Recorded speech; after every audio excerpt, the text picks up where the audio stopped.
At the end of the webinar, I will tell you guys how to download the documents, the handouts, and also the video. The library would like to also ask for your kindness to also fill the survey form for them also. So today we're going to have 2 survey forms to fill. So I hope you guys will be cooperate with us and help us with this. We take the survey result very seriously, and it will be benefit for all of us to understand what would be helpful for you in the near future. All right, without any further delay, I would like to start this webinar. So once again, thanks for joining me. And I would like to say again, good afternoon to every one of you. I hope you keep yourself safe and healthy during this pandemic time. And I hope you learn something, take something away from this webinar. I hope it will be the useful session. So today we will talk about the topics about the targeting journals to publish manuscript. And me, myself, my name is Kelwalin, and I'm the customer consultant of Elsevier company. I'm working in Thailand, and I've been helping and collaborate with the big university in Thailand for a couple of years now to help them understand the research workflow and works better in this career. So for this webinar, right, we are in the webinar mode. So just to let you know that you cannot open the mic yourself. If you have any questions that you would like to ask me, please feel free to type in the Q&A box at any time. If you cannot hear me clearly, if you cannot see the video, or maybe my video is delayed, you can let me know via the chat box. The chat box also the means for you guys to communicate to each other. If you would like to say hi to Kun Sasithorn, our library today, who's joining us, please say hi to her and give her a big hand for her very best service at the university, right? Without her, we wouldn't have these resources. Or if you would like to chat with each other, this is the mean for you guys also. Please feel free to use that. The questions will all be answered at the end of this presentation. I will try to do so. And once again, I would like to remind you that we have 2 evaluation forms for you to fill today. The teaching materials, including the video and also the handout, will be shared with you at the end of this presentation. I will let you know how to download all this document again at the end of the presentation. So let's see the menu today. The agenda today is quite simple. I will introduce Elsevier to you, and we will jump into our topics of today, which is the topic about how to prepare to publish your manuscript. Okay, first of all, now you guys know me, and I would like you guys to know Elsevier also. Who is Elsevier and why Elsevier is doing here today with all you guys? Elsevier is the publisher, you may know. So the products of the publisher would be books, right? Textbooks and journals also. And in the era of the internet and the IT, the company also provide the platform online such as Scopus and SciDirect. So you might remember the old day, you go to the library and ask for the textbook and you carry the big textbook home, right? But right now you can read all those books and journals via the online platform or Scopus and SciDirect. And I'll let you know in a minute what are the differences between both of them and how to use them efficiently in your research workflow. Last but not least, we also have the solution for the researchers such as Mandalay. If you write up the thesis or you write up the manuscript, maybe Mandalay would be good for you. It helps you keep the references, organize the paper that you have read, make notes and share notes among your working group, for example.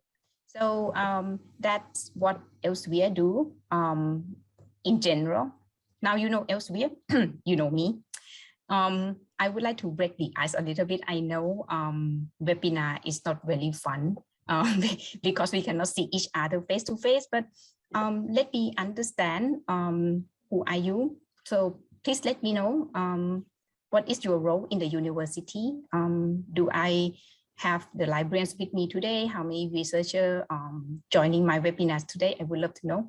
And which solutions that you have used before? You have heard about Scopus, but you might not have used them before. Please let me know. Please feel free to click this poll, and I will see the result in a minute, and I will share the result with you guys also.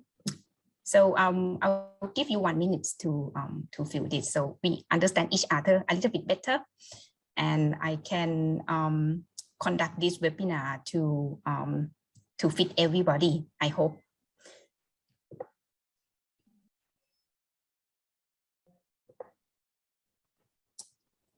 Don't be shy if you have to say, no, I never used any of this before. Just let me know so I can go slow. I know sometimes I speak too quickly. Stop me at any time by typing your question in the Q&A box also, that you don't understand this point and that point. I can help you. All right. I think all of you have, not all of you, but most of you answer my question here. I will give you a little bit more time so you can fill the poll for me.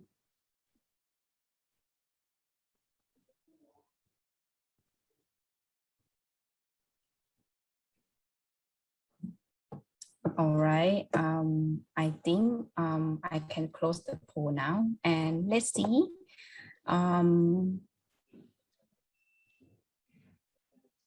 Who we are. Let's share the results so we see together. All right. So I would like to say good afternoon to all Ajahn Naha. Thanks for joining us. I'm happy you spend your valuable time to stay with me this afternoon, so I'm not be too lonely. And also welcome the researchers, the librarians, and also I hope the grad students who joining this session will learn something useful that would help you to work better during your master degree or your PhD degree. And most of you have used Scopus before. Some of you have used SciDirect. Many of you tell me you haven't used them before, but please don't be worried. I will try to go slow. And if you have any question, please type in Q&A and I'll be here to help you. Okay, thanks for your poll. Thanks for filling the poll for me. Let's see the topics of today, which is the prepare to publish your manuscript. All right. Okay.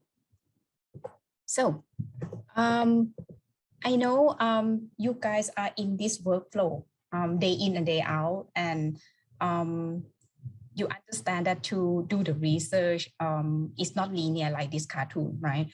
We start with the idea, we ask ourselves what would be the nice topic to conduct the research, we make a plan, and then maybe we need to step back to idea again, because once we make the plan, we just realize that, oh, somebody has done this before. If we repeat the same thing, it wouldn't be possible for us to publish our manuscript, right? Because you just repeat the same thing that the other person has just discovered already. So it might not be linear, but I hope you will not give up when you do the research, because by all means, research means do it all over again and again. So it takes time and it can be complicated sometimes. But if I can summarize in the linear cartoon, simple cartoon, it looks like this. We start from idea, we making a plan, and then we design what kind of experiment we would like to do, what manuscript, what type of manuscript you would like to see. Then you go ahead, right, and conduct the research.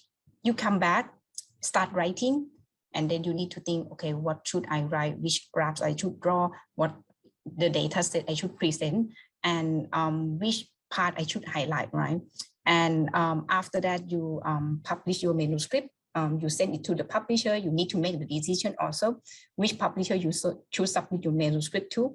And if you would like your works to be on Scopus, right, which journal are on Scopus, right? That's the question you might need to ask yourself. Later on, if you would like to promote your work, you need to think which conference I should go, which forum I should give a talk. And last but not least, right, you need to see the feedback also. What are people saying about your works and what do they think? So to take their opinion would be very useful things to do also. So you can understand better what are people thinking about your work, and you also can take that in and use that information to improve your future work. So today we will emphasize on this area that the orange yellow point on. So we will focus on the publishing step, promoting, and a little bit of tracking. All right. Before you send the manuscript and you publish something, the things you must know, I would say you really need to know, is the type of research content. What type of research content you would like to present to the audience? There are many types of the contents, right? It could be the original research article, short communication, or review paper. Original research article is quite short, fairly short. I rather say it lasts for 8 to 10 pages, not many figures and not many references. Normally, we write the manuscript and present the research article to the audience, right? Is a complete report mentioned about the original research. But sometimes if you think your research is really long, it might take 5 or 10 years to finish. You cannot wait for 10 years and publish one paper, right? You might want to communicate something quickly to the audience. For example, if you run the clinical trial on these new drugs and you discover that when you try this drug with young kids, age around 8 to 10, you see the very bad side effects. So you want to communicate that to doctors, right? Who using this drug also, or testing this drug also. So they learn that they shouldn't use this drug or test this drug with young kids, right? You may not have the full data of, the genetic backgrounds of these children, or the ethnic of these children, or the maybe diseases and complications that they may have. But if you communicate quickly to the audience, especially to the doctors and to the pharmacists, they can save many lives, right? So you might want to publish something short, concise, and very useful. So maybe short communication come into your mind. And last but not least, review paper. When I was young researcher, I would love to read review papers, and I dream one day I would like to publish review paper. It's a long paper, it's very chunky, but when we read the review paper, we know the overview of this research field, right? If I read about COVID-19, it tells us since the very beginning, where's the very first outbreak, how come it's become the big pandemic all around the world, what is the genetics of these diseases, and how many strains there are right now, how many vaccine has been developed, and so on. Even I'm going to work with the genetics of this disease only, but I know great deal of it, right? So review paper is very long, it's very informative, but it's not easy to write. So the person who write about it must know a lot of things. So when you're going to present your work, which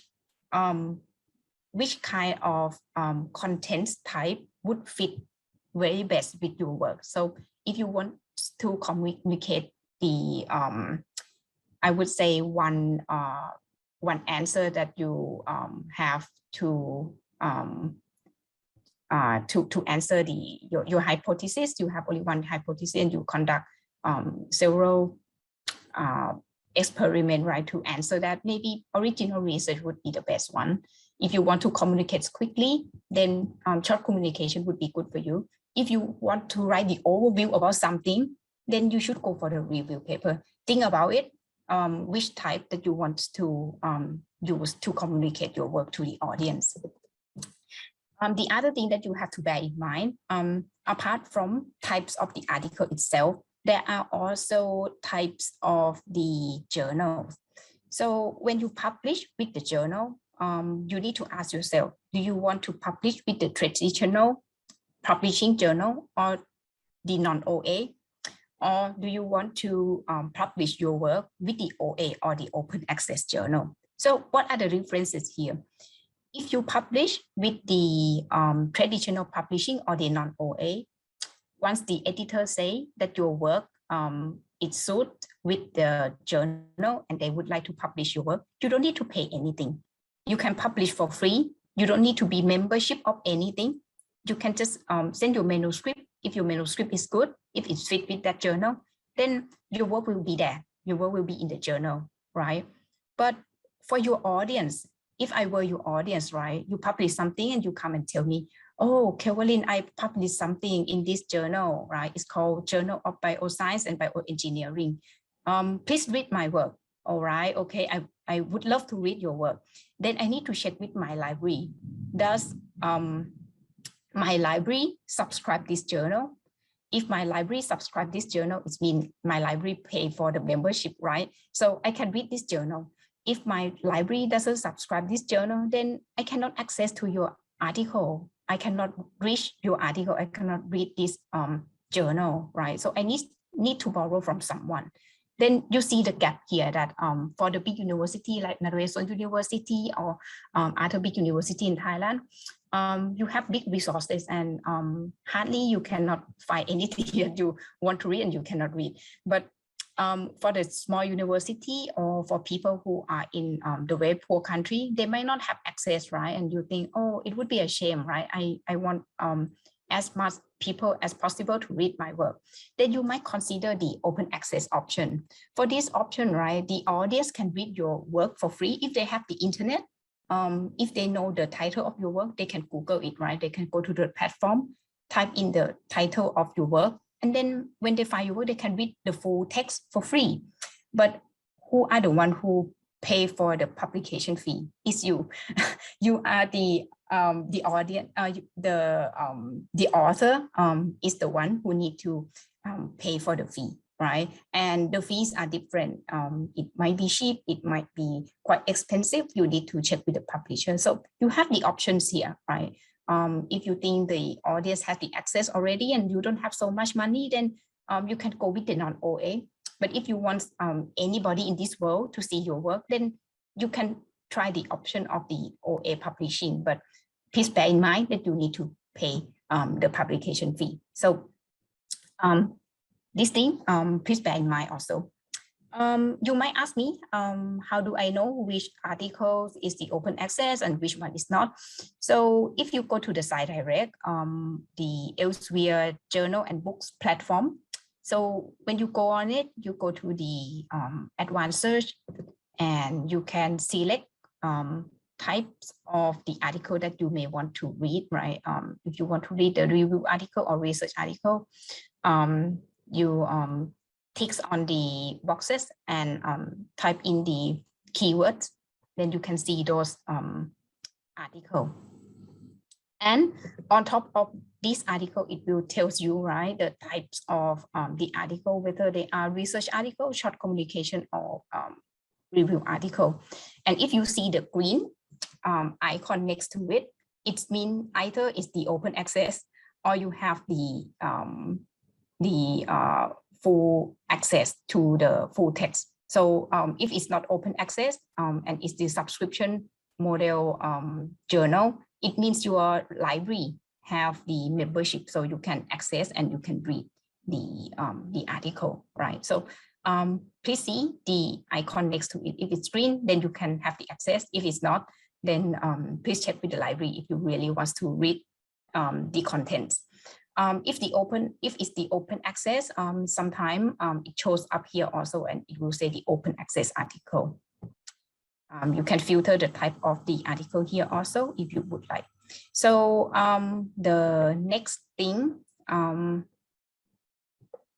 that you may need to know is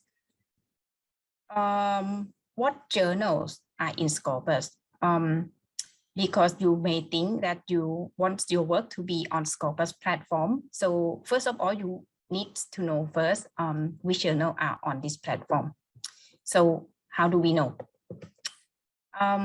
And what is Scopus, right? So before we go to that, I would like to introduce you to Scopus. So Scopus is the bibliographic index platform, means it shows the record of journals, books, authors, academic publishing work, such as the conference proceeding in this platform.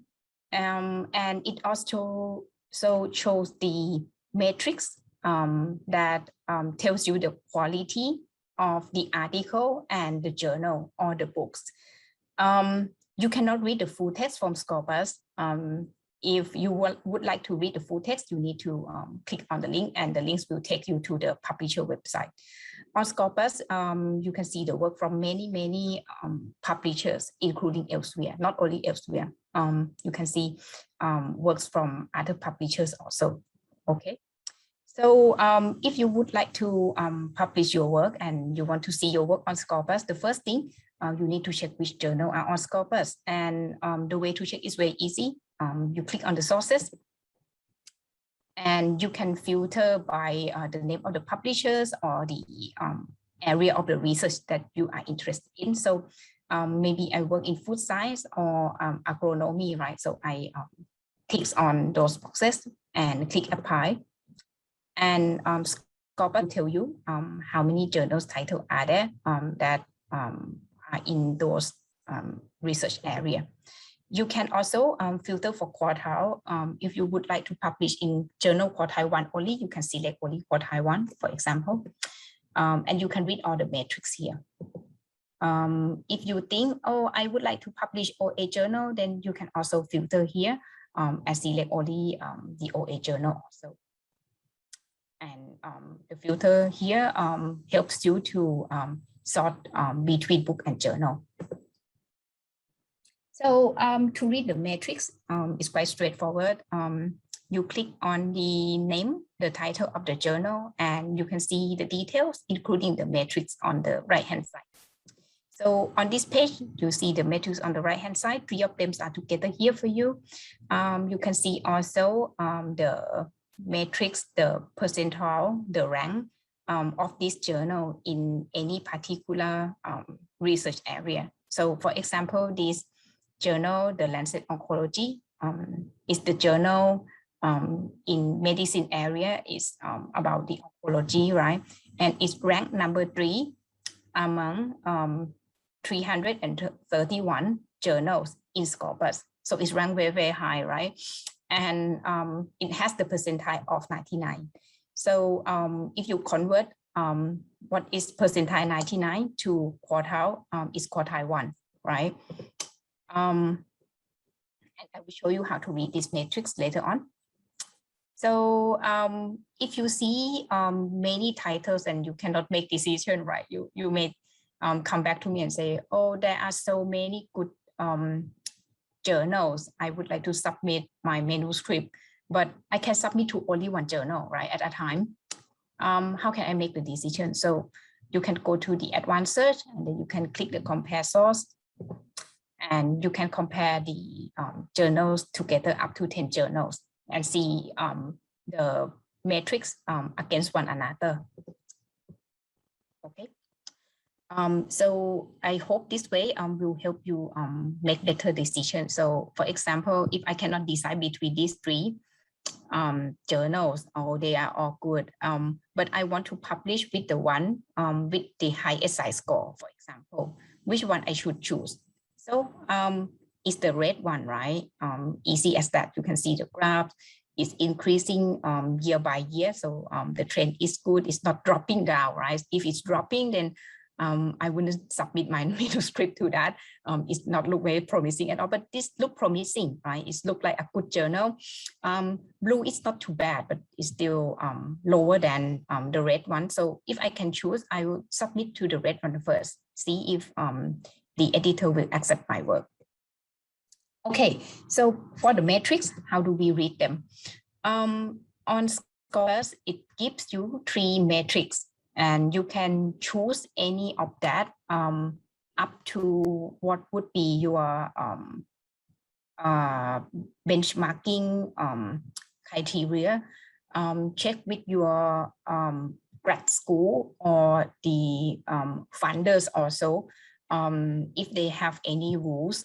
If they say, if you get money from us, right? If you have funding money from us, you need to publish something in quartile 1 according to site score or Scopus, then you need to check site score. But if you if your funder say, oh, your work has to publish in the journal with this much SNIP, then you need to check SNIP. So please check with the grad school or the funders, right, which metrics they refer to, and refer to those metrics. The first one, site score. Site score is very straightforward, easy to understand.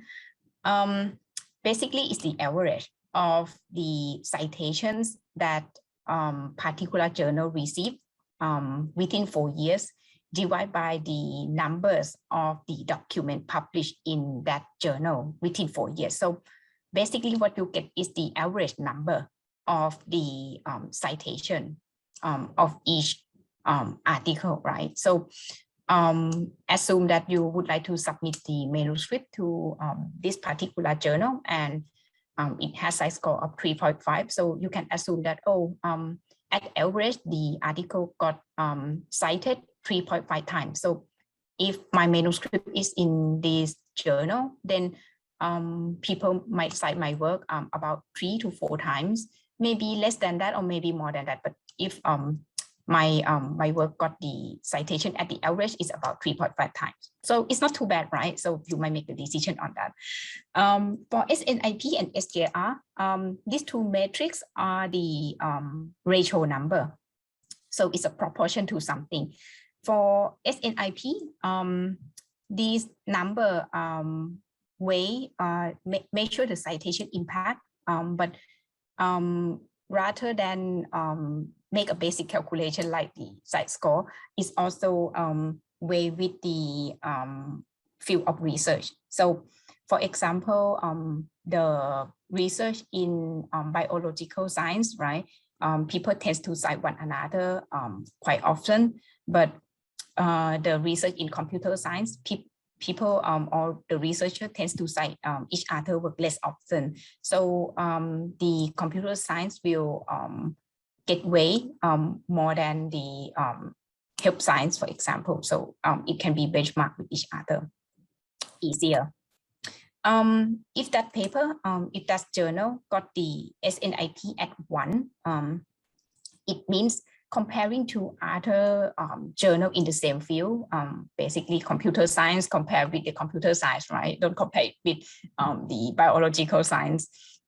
If you compare the journal with other journal in the same field, it means that that journal got the citations coming in at the average number. So the one is average, more than 1 is mean more than average, lower than 1 is mean lower than average, right? So if the journal I'm interested in got the SNIP at 0.5, it means, oh, if I compare this journal with other journal in the same field, it got the citation less than other journals in the same field, around 50%, right? If the journal I'm interested in got the SNIP 0.6, right? It's got cited less than its peers around 40%, right? So you can do the calculation and benchmarking that way. If the journal I'm interested in got the SNIP at let's say 1.7, it means it's better than peers, around 70%, right? SJR also, you can compare the journal by using the number the same way as you use SNIP, but the meaning will be a little bit different. For SJR, it's not only measure the the field is not only field weighted, it also measure the scientific influence of the journals according to the number of citations received and the prestiges of the journal where the citation come from. So it's much more complicated than SNIP. So just to wrap up again, if we see these three metrics together, how do we interpret? Food chemistry is the journal in food science. I think so. It got the CITE score at 10.7, right? So it means the article in this journal got cited 7.7 times as the average, right? It's got the SNIP at 2.370. It means that the article in this journal is 2.37 times better than citation expected, right? So 2.37 more than 1, right? So compared to other journals in the same field, it's better than other journals in terms of citation, 2.3 times basically. What about SJR? So the citation weight depends on the subject field and also the prestiges also. For this journal, it's better than its peers, about 77.5%, right? Or it's better than its peers, 1.775 times. Okay, I hope this is understandable. Apart from that, on this page, you can click on the CITE score and you can see which categories this journal is in and what is the ranking in those categories. You can read the latest CITE score, and also if you would like to see the ranking and also the quartile, you can see on this page also by clicking on the CITE score, rank and trend. And you can see that, for example, this journal food chemistry rank number 6, right? If you would like to know which journal is number 1 in this field, in this food science field, you can change the category also. If it belongs to more than one category, you can see right away that the number 1 is Annual Review of Food Science and Technology, this one. If you want to know rank number 6 and percentile 98, I'm not good at math. Is it quartile 1 journal? You can see the chart on the right hand side. You can see the background here, right? That the chart here is divided into 4 boxes. So the top one represent Q1, the second one represent Q2, Q3, and Q4 respectively. So you can see that the percentile of this journal, right, is in the first box through these 5 years. So it's in Q1 consistently from 2015 to 2019. So if you would like to publish your manuscript on Scopus quartile 1 according to CITE score, then food chemistry would be a good choice, right? And the CITE score has been increasing year by year also. So it's on a very good trend. If you would like to consider this journal, I think it will be a very, very good choice. The other thing that you need to check is this journal still in Scopus? You can check it by looking here on the top. Let me go back. You can look here, Scopus corporate year. It say this journal is Scopus since 1976 to 2021. So it's still indexed in Scopus, right? It is say from 1976 to 2009. Then, oh, okay, now it's not in Scopus anymore. If you publish with this journal this year, then your work wouldn't be in Scopus. So please be careful and see all this detail before you send your manuscript to publish your manuscript, right? And here also on this page, if you would like to see coverage year, you can come and check here also. Again, I would like to emphasize, if you say 2000 to present, it means right now it's still indexed in Scopus, right? But if you are not so sure, right, this is super, super important, and you want to make sure, you can go to this website and you can download the source title list, the first one here, right? You can download this Excel file and it will show you what is the last volume of the journal that is indexed on this Scopus platform. Okay, so if you want to double check, you can go to this website and download the list, and you will have the list with you. Okay. All right, next thing, let's check for the journal detail before you submit. This is very important also. If you want to read what is the scope of the journal, what you should do, you should go to the journal website and read about it before you submit. So if you're going to publish with Elsevier, the easiest way, you go to Site Direct, then go to Journal and Books, and you key in the name of the journal.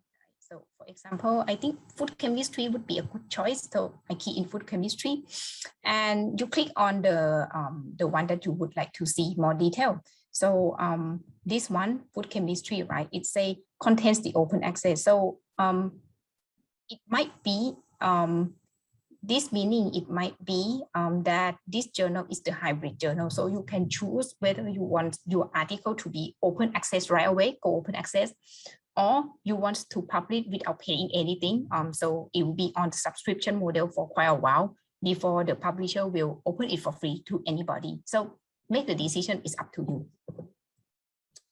And you can do the filter here also, and you can refine by the domain if you cannot remember the name of the journal. And you would like to filter it by the research field of your interest. So once you click on the name of the journal, you can see the detail here on this page. So it tells you the site score or the impact factor here, but to be sure, I would say please check on the Scopus website again to see the site score.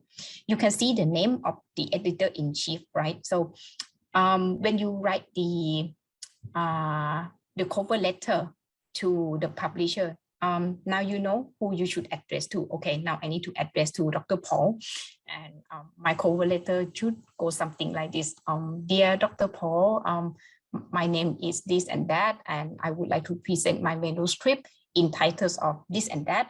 My work is about this and why it's so important. I tell a little bit about my work, and I hope it fits well with your scope, right, and aim of your journal. So I very, very hope that you consider my work to be published in your journal. So something like that, right? So the publisher will understand more about your work, and they know what is the highlight of your work, and see if it will fit with their scope, right? So to see the scope of the journal, you need to click on this guide for the author or submit your article, right? Oh, and you can also click here to see the AMS scope also. If you click on the guide for the author, it will tells you more in the details about which font you should use, how many pages that you need to write. It shouldn't be longer than, let's say, 5 or 6 pages or something like that. Which kind of figures you can submit. What if I would like to submit the video clip also? Can you do that? And what is the style of the references that the journal use? So please check before you submit. And right now, if some of you have the manuscript ready already, you can use the AI to help you. So if you go to the website and you just copy and paste your manuscript title, abstract, and keywords into the boxes here, choosing the keywords and choosing the field of the research, and you just click find the journal, or you can refine by choosing whether you want to publish with the OA journal or the non-OA journal, what is the range of site score you're expecting, and the range of time that the editor might take to get back to you. So you can adjust this around, refine that, and the AI will give you the list of the journal that match quite well with your manuscript. So you can explore more by clicking on the name, the title of the journal. So if you click on it, you can read more in the details. You can see the site score, impact factor, acceptance rate also, and time to first decision 6 weeks. So if you send the manuscript, you would need to wait around 6 weeks before the editor will come back to you and say yes or no. Can you wait for 6 weeks if you think, oh my God, 6 weeks too long? I want the journal editor who make faster decisions. So maybe you would consider other journals, right? If you would like to publish OA, this journal also accept the OA option. How much do you need to pay? It also tells you need to pay around $2,900. If you think, oh my God, I don't have that much money, I'm not that rich. Maybe I want to publish the traditional publication rather than the OA. Let's go for the non-OA. This journal also accepts the non-OA, the subscription model. So if you publish subscription model, you don't need to pay anything, right? And within 12 months, it will be on the embargo period, which means the audience, your reader who wants to read, they need to subscribe to this journal to be able to read. If they don't want to pay, if the university or the library doesn't subscribe to that journal, then they need to wait for 12 months after you put your work on the platform to be able to read, right? So it's up to you whether you think OA is the good option or you think your audience can wait for 12 months to read the full text. Then, yep, you can make the decision based on this information also. Okay, and you can see the research area related to this journal. Also the recent article, so you get the idea what are articles in this journal. Are they similar to yours? Do they look good? And so on. And you can read the scope down here, right? Oh, this journal is about the main challenge in medical science in the developed country or something like that, right? It's focused on the genetic of diseases also, but it might not focus on the curing method, right, or treatment method to cure those diseases. So if you develop the vaccine or develop the drugs, this might not be a good target for you. The editor might reject your work and say, hey, I don't think it's fit well with the journal scope, right? So please read before you submit your work. It's really, really important. Last but not least, I would like to show you this website. If you would like to learn more about the peer review process, about how to write the good manuscript or the good cover letter, we have the courses free for you. So you can click on this website and come to learn at any time. Okay, it's come to the end of my presentation. If you would like me to demo the SciDirect platform or Scopus platform, please tell me in the Q&A or in the chat box. And I will check the Q&A, see if there is any Q&A coming. In this meantime, I would like to ask you to scan this QR code and do the survey for me. And we also have another survey coming into the chat box soon from the library of Naresuan University. So please fill the form. These two forms, one for Elsevier and one for Naresuan University. And we would like to understand what would you want to learn from us in next session. Okay. For you guys who would like to have the record and also the handout of today's session, please check your email inbox within 2 days. So today, after today, please check your inbox and you will get the email from me and say, thanks for joining us. If you want to download the handouts and record, please go to this link. So once you click on the link, it will bring you here to this website. On this website, you can take the survey, but please take it now. It's better to take it now. Or you can download the presentation deck by clicking on the square here, right? Click on the square icon here to download the PDF, or you can click on the blue arrow here to download the video or to listen to the record again, right? If the system prompt you to fill the password, don't worry, the password is here for you, just copy and paste, all right? As easy as that. Okay, so right now you can see the survey form Kusasiton shared with you in the chat box. So please feel free to fill both of the survey for us. Okay, let me see what's coming up in Q&A. If we do original research, but our results are more than 10 pages long, right? That's Elsevier consider or reject it straight away. Normally, the editor will not reject it straight away. They will read it first and see if your work fit very well with the journal. If it does fit very well with the journal, right, and your work is super interesting, it look really nice to the journal, then I think the editor will accept it, but he or she will get back to you and ask you to revise, right?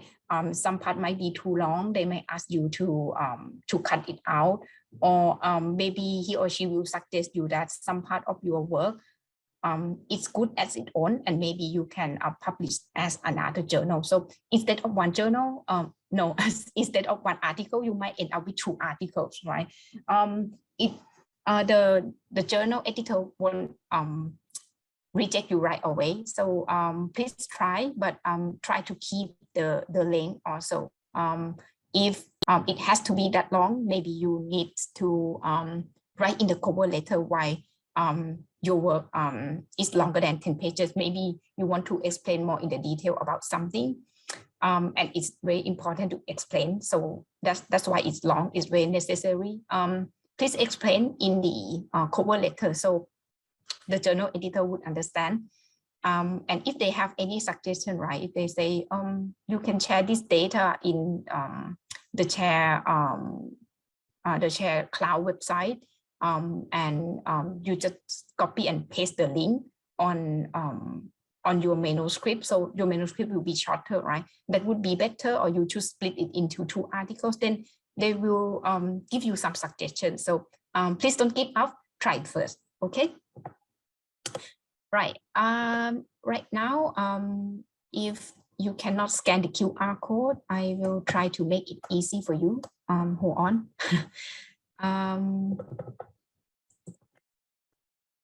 Okay, hold on a second.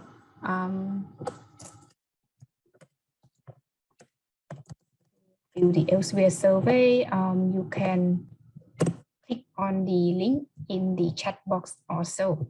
While I'm waiting for more questions to come in, I would like to launch this poll.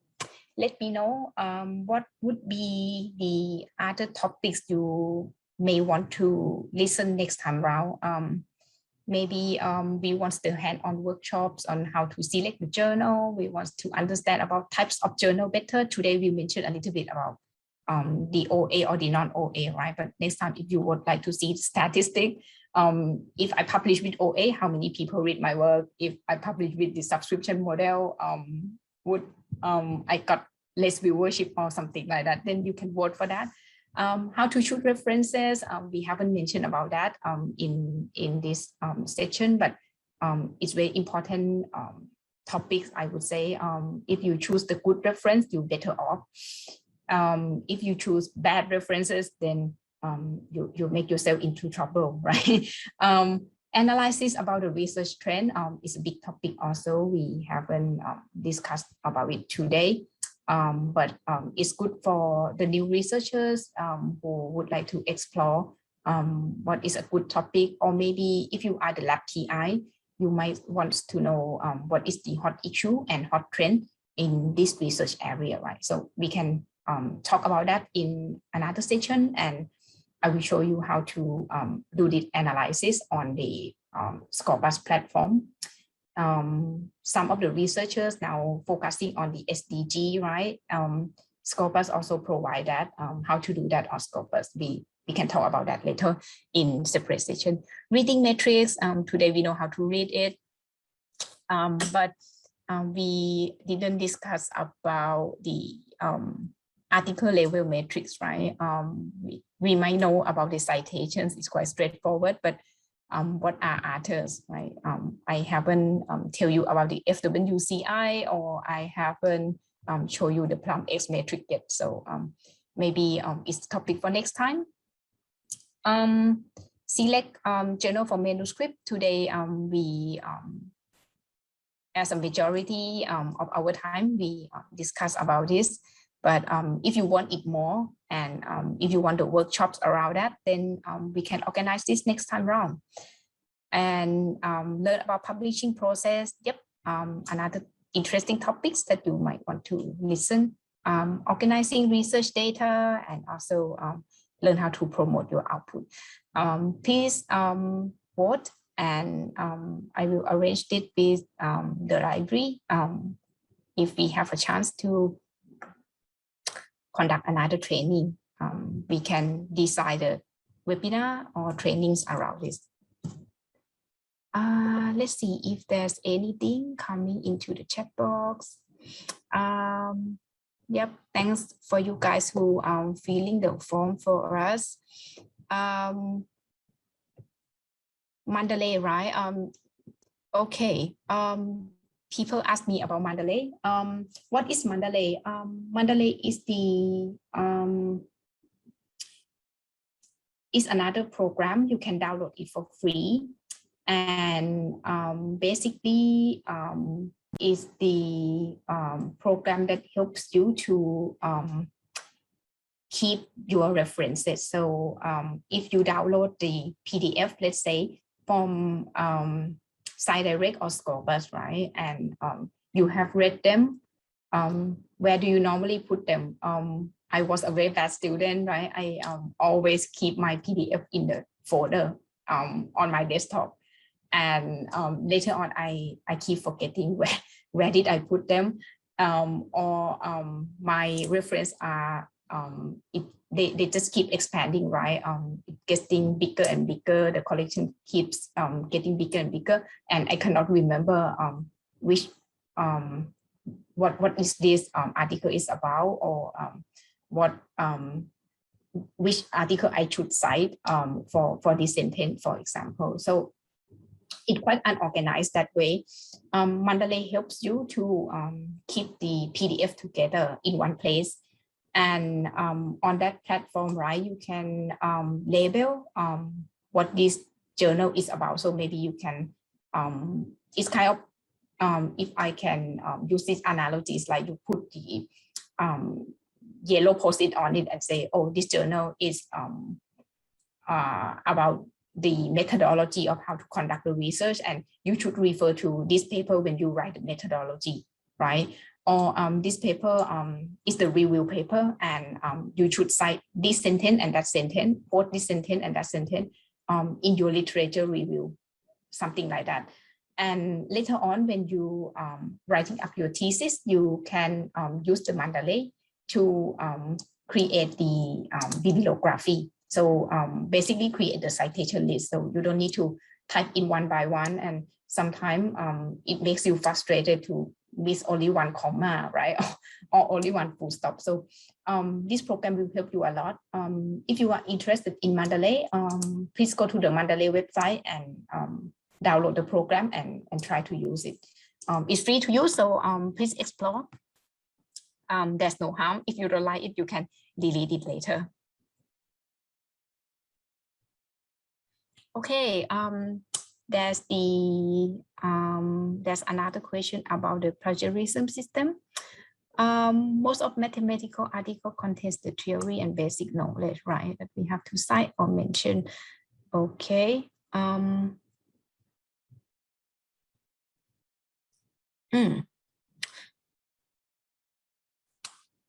Yep. I do understand that. I also working with the researcher in this field before, and we also facing this problem. So I do understand your point.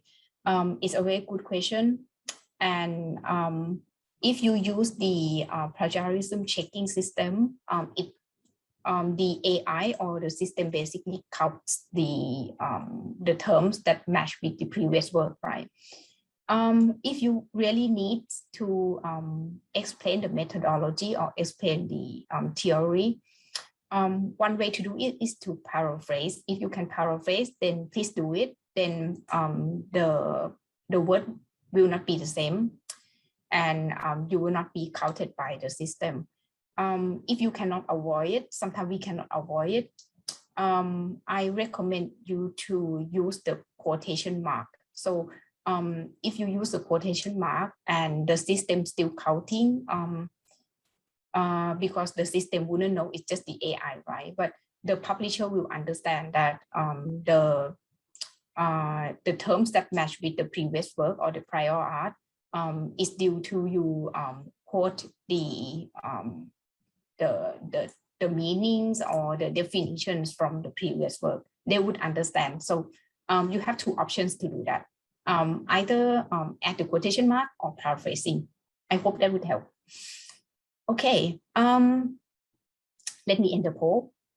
And let's see, what are you guys requesting me to do for next time? Okay, selecting journal for my manuscript. The session today is quite popular, so I hope you enjoy this session. I hope you come away with something useful. And next time round, I think I should add more topics into it, discuss about how to write the cover letters or things like that, and maybe show you a little bit more in details how to submit your manuscript or something like that. So yep, we can repeat this session again in the future and add more elements, add more topics into it. Oh yes, thanks to Kun Sasithorn. Yes, we have the training about Mandalay in October. So please follow the information on the library website if you would like to register and be on that session. We would like to welcome you again to that session and come and learn together how to use Mandalay. Okay, thanks so much, Kun Sasithorn. Thanks for helping me. I almost forget about it. And I don't have it here on my slide, but later on next month, we will have the training on how to use SciDirect. And that training is conducted in Thai. You can also follow the university website and the library website to learn more about it also. That session is conducted in collaboration with the Ministry of Higher Education. So if you are interested how to use SciDirect and how SciDirect can help you select the good references, select the good content to read, and maybe select the journal that you would like to publish with them, then please feel free to join the session. It will be conducted in Thai. You'll be recording also. So if you can make time for it, please come. If not, please register yourself and get the recording video, right? Is there any more question? What time is it now? It's about an hour, right, that I use. I hope the session is not too long. I try to keep it within 1 hour. Every time I make it run too long, it's just super boring. Any further questions?